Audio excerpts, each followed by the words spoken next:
ini dapat ditambah dengan baik adalah kita memberi pendedahan awal kepada kanak-kanak dan remaja yang masih bersekolah, supaya mereka dapat mengenali lebih awal program teknologi angkasa ini. Selain itu, program ini juga boleh ditambah baik dengan membuat kolaborasi bersama Aeronautik Malaysia Angkasa MAISA, supaya kita dapat lebih banyak pendedahan dan info-info berkaitan dengan angkasa ini di masa akan datang, supaya kita dapat menambah baik lagi di masa hadapan.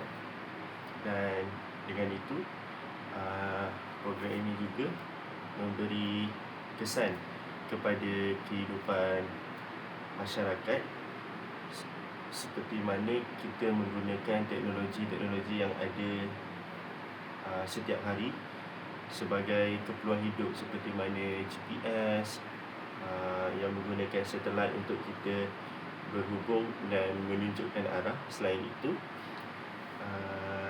program ini juga boleh ditambah baik dengan membuat lebih banyak event-event yang memberi kesan dan pendedahan awal kepada pelajar-pelajar. Okey, itu sahaja daripada saya. Sekian, terima kasih. Pada pendapat saya, cara program ataupun kuis interaktif ini dapat meningkatkan minat dan pemahaman masyarakat terhadap teknologi angkasa dengan cara memberikan ilmu, pengetahuan dan maklumat baru kepada masyarakat yang mungkin ramai tidak tahu tentang teknologi angkasa ini. Seterusnya, dengan suasana platform kuis dalam talian yang menarik menyebabkan masyarakat lebih tertarik untuk menyertai kuis tersebut, sekaligus dapat meningkatkan ilmu pengetahuan yang baru. Pada pendapat saya, bagaimana program ini dapat ditambah baik dalam memperkasakan pemahaman serta minat masyarakat terhadap teknologi angkasa adalah dengan menjadikan aktiviti lebih interaktif dan mudah difahami. Contohnya, program teknologi angkasa ini boleh menambah aktiviti-aktiviti seperti kuis, demonstrasi model-model satelit, tayangan video pendek ataupun simulasi yang berkaitan dengan angkasa, supaya peserta lebih tertarik dan tidak bosan dengan hanya mendengar teori sahaja.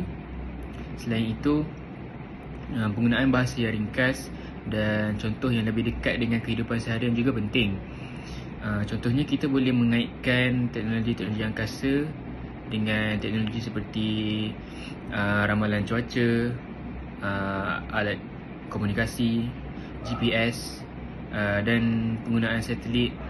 Jadi dengan cara ini, masyarakat akan lebih memahami dan bahawa teknologi angkasa ni bukanlah sesuatu yang jauh daripada kita, sedangkan ia banyak juga membantu dalam kehidupan seharian kita.